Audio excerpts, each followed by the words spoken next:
नमस्कार, मी डॉक्टर सचिन झांबरे. दिवाळीचा दुसरा दिवस येतो तो धनत्रयोदशी. यावेळेस धनत्रयोदशी ही 18 ऑक्टोंबरला आलेली आहे. आता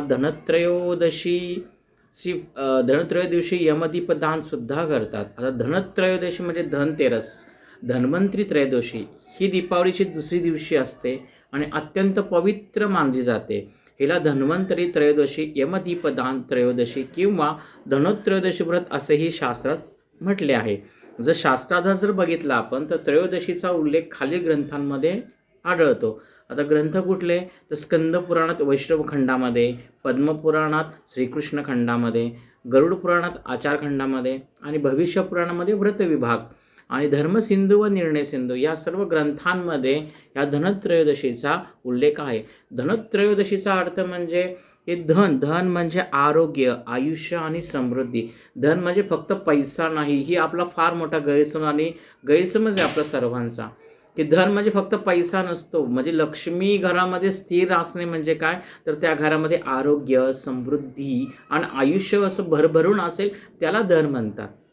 ती खरी लक्ष्मी. आणि त्रयोदशी म्हणजे कार्तिक कृष्ण पक्षातील 13वा दिवस म्हणजे हा आला धनत्रयोदशी.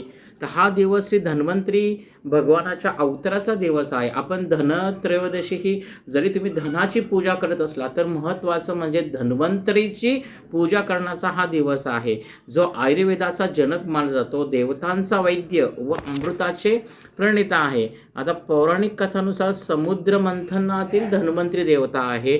जेव्हा पुराणानुसार समुद्र मंथनातून 14 रत्न बाहेर आली, त्यातील 13वे रत्न म्हणजे भगवान धन्वंतरी, ज्याने अमृत कलश हातात धरून प्रगट झाले आहेत. धन्वंतरी नाम वैद्ययम लोकानां हितकाम्यया अमृतचाभ्य सृजतम तस्मा देता दिनम शुभम. हा स्कंद पुराणात श्लोक आहे. त्याचा अर्थ असा की लोकांच्या कल्याणासाठी धन्वंतरी हे देव वैद्य रूपाने अवतरले, म्हणून हा दिवस शुभ मानला जातो. आता पौराणिक कथानुसार आपण आता दीपदानाचं महत्त्व बघू, की त्या दिवशी एका फक्त वर्षातील याच दिवशी आपण दक्षिण दिशेकडं कणकेचा दिवा करून त्याची ज्योत आपण दक्षिण दिशेकडं लावायची असते. आपण इतर वेळेस दक्षिणेकडे दिवा कधीही लावत नाही, दक्षिण दिशेकडं हा दिवा लावला जातो. का तर दक्षिण दिशेला ज्या धन्वंतरीची पूजा असते धनत्रयोदशी, जेव्हा दीप आपण दक्षिण दिशेकडे तोंड करून लावतो तेव्हा यमदेवाला तो दीपदान असतं, त्याचं यमाला ते दीपदान असतं. लक्षात ठेवा. त्याची कथा अशी सांगते की एकदा राजा हेम याला एक पुत्र झाला आणि त्याच्या जन्मकुंडलीनुसार तो सर्पदंशाने मरेल असा शाप त्याला होता. तेव्हा याच्या पतिव्रता पत्नीने उपाय केला की धनत्रयोदशीच्या रात्री तिने दारावर दीप लावले, सोन्या चांदीच्या दागिन्यांचे ढीग केले व घर प्रकाशाने उजळले आणि ती सतत भगवान यमाचे नामस्मरण करू लागली. जेव्हा यमराज सर्परूपाने आले तेव्हा त्या दीपप्रकाशामुळे त्यांना आज जाता आले नाही. यमाने त्या स्त्रीच्या भक्तीवर प्रसन्न तिच्या पतीचे प्राण वाचवले. तेव्हापासून ही यमदीपदानाची प्रथा सुरू झाली. म्हणजे जे आपल्या पत्रिकेमध्ये अचानक मृत्यू असतात, अकाल मृत्यू असतात, ते अचानक किंवा गंडांतर योग असतं, ते नाहीसं होतं.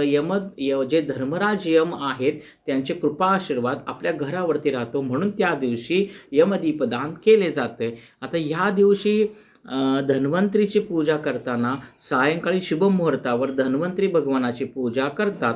पाण्याने भरलेला कलश ठेवतात, त्यावर तुळशी ठेवून प्रार्थना म्हटली जाते. ओम नमो भगवते धन्वंतरे अमृत कलश हस्ताय सर्वामे विनाशाय नमः. म्हणजे एका पाठावरती धन्वंतरी देवतेचा फोटो मिळतो, त्या दिवशी त्याची पूजा करायची. धन्वंतरीचा मंत्र आहे तो जप करायचा. धन्वंतरीला विनंती करायची की आमच्या घरामध्ये भरभरून आयुष्य लागू दे, आम्हाला कुठलाही असंख्य आजार असतात त्या आजारापासून आम्हाला मुक्तता मिळू दे. ज्यांच्या जगात सतत आजारपण असतं त्यांनी ह्या दिवशी धन्वंतरीची पूजा करा, त्यांना विनंती करा की आम्हाला दीर्घायुष्य लाभून दे, आम्हाला कुठलाही आजार आम्हाला होऊन देऊ नको. आणि आता जर आपण न्यूमरॉलॉजीप्रमाणे पुढचं वर्ष जर 2026 बघितलं ते फार महामारी वगैरे येणार आहे. आणि शिवाय आपण हलसिद्धनाथांची भाकणूक बघितली, बाळूमांची भाकणूक, तर भाकणुकीमध्ये मी सुद्धा सांगितले की कोरोनापेक्षा महामारी त्याला धन्वंतरीची पूजा अवश्य सर्वांनी करा. धन्वंतरीचा मंत्र अवश्य 108 वेळा सर्वांनी म्हणा. त्यांना विनंती करा की आमच्या घराचं रक्षण करा, आमचं आरोग्य, आमच्या घराला आरोग्य लागू दे, जे काय आरोग पीडा आज असेल ते आमच्या घरातून निघून, अशी धन्वंतरीला विनंती करा. आता यमदीपदान कसं करायचं, तर दक्षिण दिशेकडे मुख करून एक दीप प्रज्वलित करायचा. तो दीप तुम्ही कणकी, जे आपण गव्हाची कणिक असते त्यामध्ये हळद टाकून तो दिवा तुम्ही दक्षिण दिशेकडे तोंड करून तो लावायचा आहे.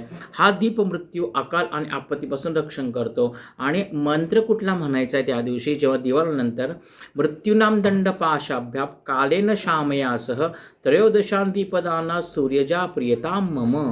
म्हणजे ह्या यमाला स्मरून हा मंत्र तुम्ही म्हणायचा आहे की जो मग तेव्हा यमाने सांगितलेलं आहे की जो ह्या दिवशी मला दीपदान करेल, ह्या दिवसापासून सलग 5 दिवस जो दारामध्ये दीप उत्सव साजरा करेल, दिवा लावेल, आकाशकंदील लावतील किंवा दीपोत्सव करतील, त्यांना यमाचं कधीही भय राहणार नाही, असं वर्णन आपल्या पुराणांमध्ये आहे.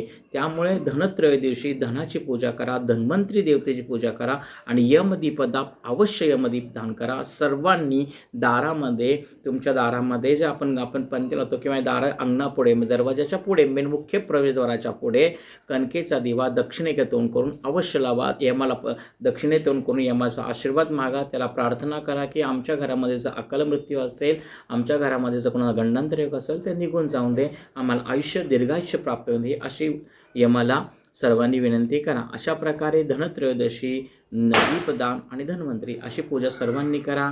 धन्यवाद.